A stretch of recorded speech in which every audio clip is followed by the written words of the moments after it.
What do you find attractive about someone that most people might find strange? 1. Nice pointy canine teeth, not crazy vampire fangs. Just simply pronounced ones. 2. Slight stuttering or lisping. I don't know why, but I find it cute in people and it makes me feel like they are a sweet person.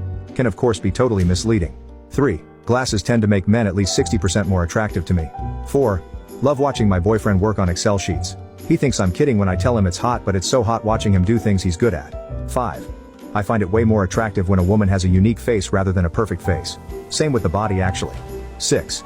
A weird and strange laugh can melt me all over. 7. When men completely geek out and tell me the ins and outs of something.